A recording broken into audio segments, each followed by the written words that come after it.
BNP চেয়ারপারসনের উপদেষ্টা ফজলুর রহমানের যে বেসরকারি টেলিভিশনে দেওয়া বক্তব্যকে ঘিরে যে সামাজিক যোগাযোগ মাধ্যমে যে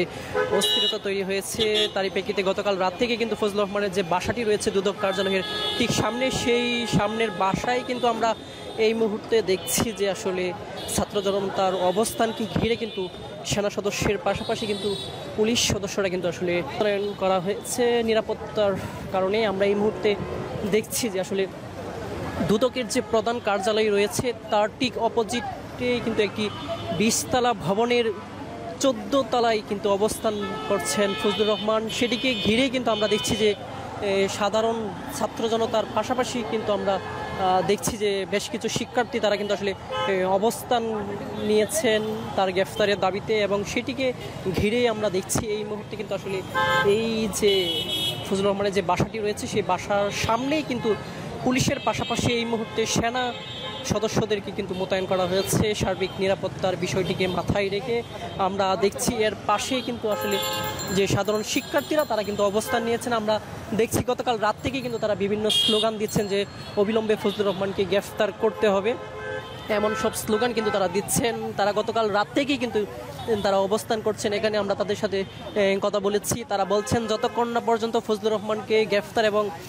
আইনের আওতায় না নিয়ে আসা হবে ততক্ষণ পর্যন্ত তাদের এই যে অবস্থান কর্মসূচি সেটি চলমান থাকবে, এমনটি কিন্তু আমরা দেখছি। আপনাদেরকে যদি একটু দেখাই যে দুদকের যে কার্যালয় রয়েছে ঠিক তার অপোজিট পাশেই কিন্তু যে 20তলা একটি ভবন, সেই ভবনেই কিন্তু 14 তলায় এই বিএনপির চেয়ারপারসনের উপদেষ্টা ফজলুর রহমানের বাসা, এমনটি কিন্তু আমাদেরকে জানিয়েছে ছাত্র জনতা। এবং সেটিকে ঘিরেই কিন্তু গতকাল রাত থেকেই কিন্তু আসলে সাধারণ শিক্ষার্থীরা কিন্তু তারা এখানে অবস্থান নিয়েছে, এবং সেটিকে মাথায় রেখে কিন্তু আমরা দেখছি এখানে কিন্তু অতিরিক্ত আইন শৃঙ্খলা বাহিনী মোতায়েনের পাশাপাশি আমরা দেখছি যে সেনা সদস্যরাও কিন্তু তারা কাজ করছে নিরাপত্তা স্বার্থে, এমনটি কিন্তু আমরা দেখছি। এবং আমরা দেখছি যে দফায় দফায় যে সাধারণ শিক্ষার্থী তাদের সাথে কিন্তু আসলে সেনা সদস্য সহ পুলিশ যে কর্মকর্তা রয়েছে তাদের সাথে কিন্তু কথা হচ্ছে, এবং